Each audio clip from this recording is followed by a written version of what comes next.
తాటి చెట్టు నుంచి పడి చనిపోయినారు అనేటువంటి వార్త ఉండకుండా తెలంగాణ రాష్ట్రంలో చేయాలని ఈ కార్యక్రమం ద్వారా సేఫ్టీ మోకును ఇవ్వడానికి విచ్చేసినటువంటి గౌరవ ముఖ్యమంత్రి శ్రీ రేవంత్ రెడ్డి గారికి, ఈ జిల్లా ఇన్ఛార్జ్ మంత్రి పరిశ్రమల శాఖ ఐటీ మంత్రి శ్రీ శ్రీధర్ బాబు గారికి, ఎక్సైజ్ శాఖ మంత్రులు జూపల్లి కృష్ణారావు గారికి, మా అందరికీ అధిపతి శాసనసభాధిపతి గడ్డం ప్రసాద్ కుమార్ గారికి, స్థానిక పార్లమెంటు సభ్యులు చామల కిరణ్ కుమార్ రెడ్డి గారికి, అదేవిధంగా ఎమ్మెల్యే ప్రకాష్ గౌడ్ గారికి, ఎమ్మెల్సీ మహేష్ గౌడ్ గారికి, మాజీ ఎంపీ మధు యాష్కి గౌడ్ గారికి, మాజీ ఎమ్మెల్యేలు సత్యనారాయణ గౌడ్, బాలసాని లక్ష్మీనారాయణ గారికి, మరి ప్రిన్సిపల్ సెక్రటరీ బీసీ వెల్ఫేర్, అదేవిధంగా ఎక్సైజ్ కమిషనర్,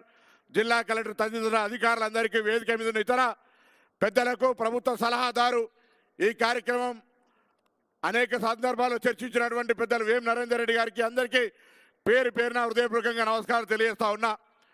ఒక గీతా కార్మికుడిగా ఈరోజు ఈ కార్యక్రమాన్ని గౌరవ ముఖ్యమంత్రి గారి చేతుల మీద నుంచి ప్రారంభించుకునేటువంటి కార్యక్రమం రూపొందించినటువంటి సందర్భంగా నాకు జీవితంలో ఒక ధన్యమైందని ఈ సందర్భంగా నేను భావిస్తా ఉన్నాను. ఎందుకంటే ఆ వృత్తి నుంచి వచ్చినాం, ఆ కులం నుంచి వచ్చినాం, మా వాళ్ళ ప్రాణ నష్టాలు జరుగుతూ ఉంటుంటే గ్రామాలకు వెళ్ళినప్పుడు అన్ని రాజకీయ నాయకులు కూడా కొంతమంది చనిపోతురు, కొంతమంది భవిష్యత్తులో వృత్తికి పనికి రాకుండా మంచం మీద పడితే ఆ కుటుంబం మొత్తం అస్తవ్యస్తంగా మారిపోయినటువంటి పరిస్థితి.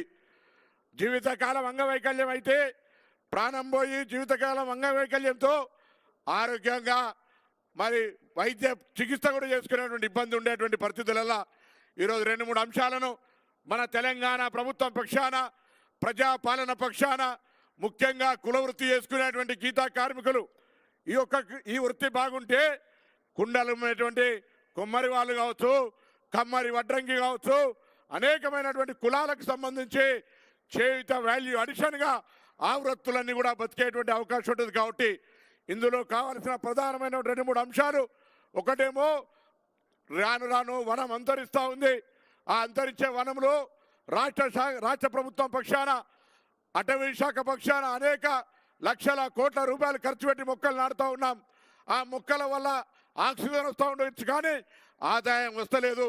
మనం ఆదాయం వచ్చే తాటి ఈత మొక్కల్ని పెట్టినట్టయితే ప్రకృతి రీత్యా మొక్కలు నాటినట్టు దాని తరువాత మట్టతో సహా ప్రతి వస్తువు ఈరోజు ఆదాయం వచ్చేటువంటి ఒక అవకాశం ఉన్న మొక్కగా దీన్ని నాటడంలో భవిష్యత్తులో ఈజీఎస్ కావచ్చు, ఇతరత్ర ప్రభుత్వ పథకాల ద్వారా ఈ మొక్కలు నాటేటువంటి ఒక కార్యక్రమానికి తాటి ఈతవన ప్రాధాన్యత ఇవ్వాలని సందర్భంగా నేను కోరుతా ఉన్నా.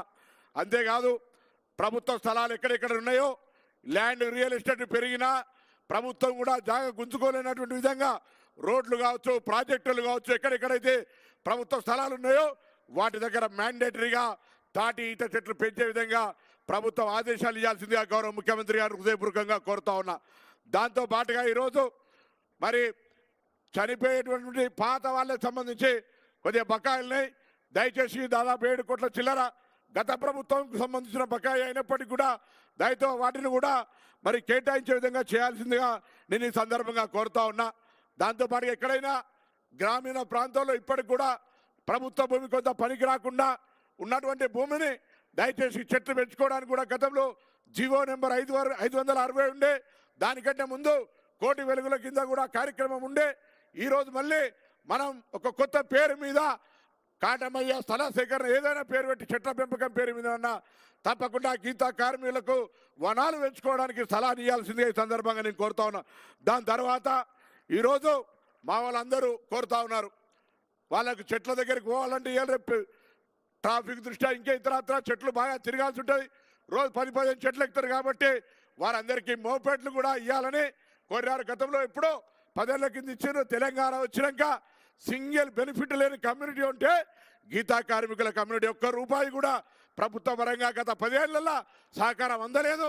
ఇలా గీతా కార్మికులకు ఆదుకునేటువంటి విధంగా మరి ప్రభుత్వం నిర్ణయం తీసుకోవాలని సందర్భంగా కోరుతూ, ఈ కళ్ళు వృత్తి నామోషి కళ్ళు తాగాల అనేటువంటి పరిస్థితి నుంచి పట్టణాల రోడ్లు హైవేల మీద కానీ గ్రామీణ మున్సిపాలిటీ ప్రాంతాల్లో కానీ మోడల్గా తాడి నీరా బార్ల రూపం లోపల హైజెనిక్గా మంచి ఫుడ్తో సహా ఈ కళ్ళును నేచురల్ ప్రొడక్ట్ని అమ్మే విధంగా మరి ప్రభుత్వం తరఫున అది పీపీపీ మోడా సహకార సంఘం ద్వారానా ప్రభుత్వం తరఫున ఎట్లయినా కానీ కనీసం నియోజకవర్గం ఒకటి చొప్పున ముందుగా మరి తాడి నీరా పేరు మీద కళ్ళ వృత్తులను అమ్ముకోవడానికి ఒక వ్యవస్థను ఏర్పాటు చేయాల్సిందిగా నేను మీరు అధికారులను ఆదేశించాలని సందర్భంగా నేను కోరుతాను.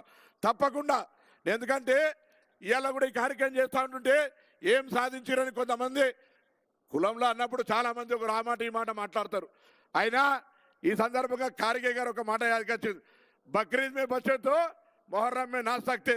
ముందు ప్రాణం అయితే బతకని అయ్యా, ఎవరికైనా ఇంతకంటే ఎక్కువ చేసే ఐడియా ఉంటే ఎందుకు చేయలేదని అడుగుతా ఉన్నాం. ఇవాళ ఈ వృత్తిలో ఒక మార్పు తీసుకురావడానికి అటు బుర్రా వెంకటేశ్వర గారు కావచ్చు, ఇలా ఈ యొక్క మౌంట్ ఎవెన్ గుట్టలు ఎక్కేటువంటి వాళ్ళు ఇలా ఈ యొక్క కార్యక్రమం రూపొందించి తాటి చెట్టు నుంచి పడకుండా ప్రాణాలు రక్షించుకున్న తర్వాత మన సంక్షేమము మన అభివృద్ధి గురించి తప్పకుండా ప్రభుత్వంలో మీ బిడ్డగా గౌడుల ప్రతినిధిగా బలహీన వర్గాల ప్రతినిధిగా మన హక్కుల కోసం కుల వృత్తులను కాపాడుకోవడానికి గౌరవ ముఖ్యమంత్రి గారు కూడా సానుకూలంగా ఉన్నారు. అందులో భాగంగానే అనేకమైనటువంటి కార్పొరేషన్లు వేసినాం.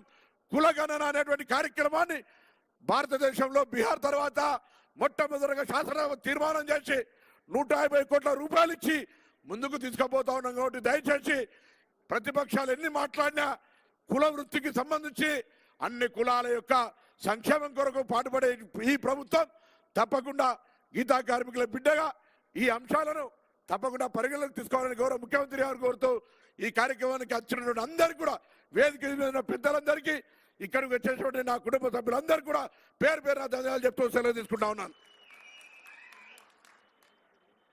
గౌరవ జిల్లా ఇన్ఛార్జి మంత్రి పెద్దలు శ్రీధర్ బాబు గారిని మాట్లాడాల్సిందిగా కోరుతా ఉన్నాను.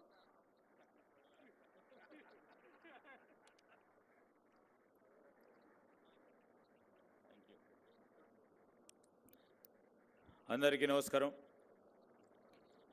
ఈరోజు